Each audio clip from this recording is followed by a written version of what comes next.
إن الحمد لله والصلاة والسلام على رسول الله أما بعد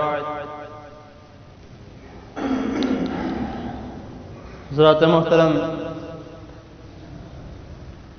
آپ سب کو علم ہے اللہ کی توفیق سے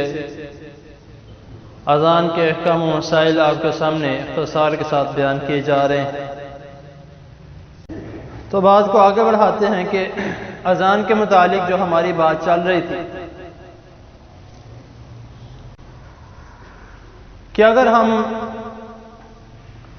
مثال کے طور پہ کوئی ایسا کام کرتے ہیں جو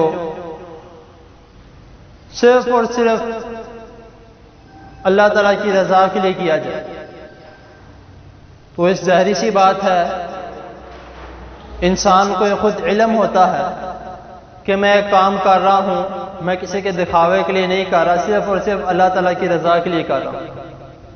تو اس کو وہ کام کرنے میں سکون بھی ملتا ہے، اس کو وہ کام کرنے میں یہ بھی محسوس ہوتا ہے کہ میں جو کام کر رہا ہوں اللہ تعالیٰ مجھ سے بہت راضی ہیں اس کام کرنے میں، کیونکہ یہ فطرتی بات ہے کہ انسان جب کوئی ایسا اچھا کام کرتا ہے، ایسا کام کرتا ہے جو صرف اور صرف اللہ تعالیٰ کی رضا کے لیے ہو، تو اس کا نعم البدل کوئی اور نہیں دے سکتا۔ تو اذان کے متعلق بھی نبی کریم صلی اللہ علیہ وسلم فرما رہے ہیں، ابن ماجہ کی یہ حدیث ہے، تو احادیث ملتی ہیں جس کے بارے میں نبی کریم صلی اللہ علیہ وسلم فرما رہے ہیں، حدیث نمبر 727 اور 728 میں، کہ ایک حدیث میں آپ صلی اللہ علیہ وسلم فرماتے ہیں کہ ایک شخص اگر 7 سال مسلسل اذان دیتا رہے تو اللہ تعالیٰ اس کو جہنم کی آگ سے آزاد کر دیتا ہے، یعنی کہ 7 سال صرف اور صرف اللہ تعالیٰ کی رضا کے لیے، یہ نہیں کہ لوگ میری آواز سنیں، یہ نہ مقصد ہو کہ لوگ آ کے مجھے شاباشی دیں، صرف اور صرف اللہ تعالیٰ کی رضا کے لیے، اللہ تعالیٰ کو راضی کرنے کے لیے۔ اور کیونکہ جب ایک انسان یہ الفاظ بولتا ہے، اگر اس کا ان الفاظوں پر یقین بھی ہے تو اس کے الفاظ جو وہ بول رہا ہے اللہ تعالیٰ اس کے الفاظ میں ایسی اٹریکشن پیدا کر دیتے ہیں کہ لوگ آٹومیٹکلی اس کی آواز کی طرف چلے آتے ہیں اور نماز کی طرف آ جاتے ہیں۔ تو جو 728 نمبر حدیث میں اس میں رسول اللہ صلی اللہ علیہ وسلم فرما رہے ہیں کہ جو شخص 12 سال مسلسل اللہ تعالیٰ کی رضا کے لیے اذان دیتا رہے تو اللہ تعالیٰ اس کے اوپر جنت واجب کر دیتا ہے۔ اب ایک شخص کو دنیا میں ہی اگر جنت کی خوشخبری مل جائے تو اس کے لیے اور کیا چاہیے؟ یعنی کہ رسول اللہ صلی اللہ علیہ وسلم نے ایسے عمل ہمیں بتا دیے ہیں کہ جس سے تم جہنم سے بچ سکتے ہو اور جنت میں جا سکتے ہو۔ اگر ہم اس پر عمل نہ کریں اس میں ہماری کوتاہی ہے، کیونکہ آپ صلی اللہ علیہ وسلم نے سب کچھ بتا دیا ہے۔ یہاں ہم کہیں کہ آپ نے اس کے بارے میں نعوذ باللہ نہیں بتایا یا اس کے بارے میں نہیں بتایا، آپ نے ہمیں سب کچھ بتایا۔ اب ہمارے پہ یہ ہے کہ ہم پہ ڈیپینڈ کرتا ہے کہ ہم نے اس پر عمل کرنا ہے کہ نہیں کرنا۔ اگر ہم اس پہ عمل کر رہے ہیں تو ہم اہدنا الصراط المستقیم پہ ہیں، تو اگر ہم اس پر عمل نہیں کرتے تو ہم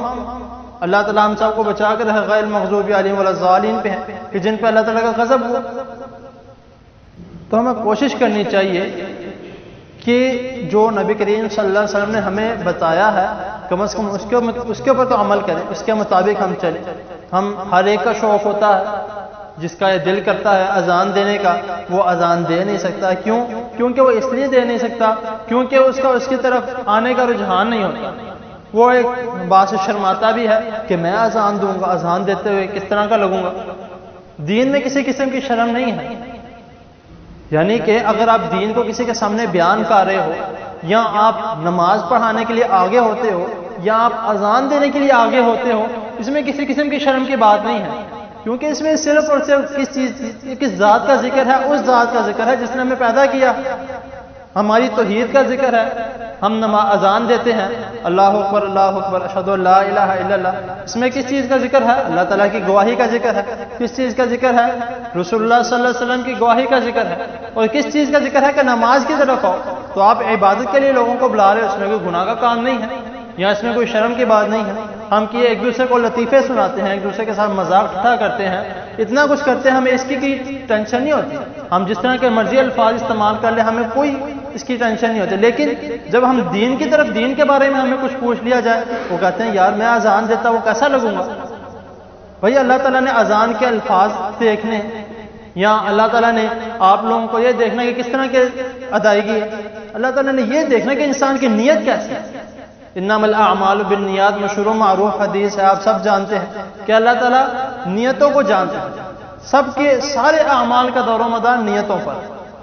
آپ جتنی بھی کتابیں اٹھا کے دیکھ لیں، بخاری، مسلم، سب کے شروع میں سب سے پہلے حدیث یہی ہے۔ کیوں؟ کیونکہ جتنے بھی بعد میں احکامات ہیں وہ سارا کچھ اسی پر ڈپینڈ کرتے ہیں کہ اگر انسان کی نیت اچھی ہے تو انسان کا ہر اعمال اللہ تعالیٰ کو پسند ہے۔ اگر انسان کی نیت اللہ کی رضا کی نہیں ہے تو جتنا بھی پیسہ بھی کام کر لے، 1000 روپے 5000 روپے صدقہ خیرات کر دے، اللہ تعالیٰ کو وہ نہیں پہنچے۔ تو اسی لیے کوشش کرنی چاہیے کہ دین کو سمجھیں، اس پر عمل کریں۔ تو اللہ تعالیٰ کے حضور دعا ہے اللہ تعالیٰ ہمیں صحیح دین کو سمجھنے کی اور اس پر عمل کرنے کی توفیق عطا۔ جزاک اللہ۔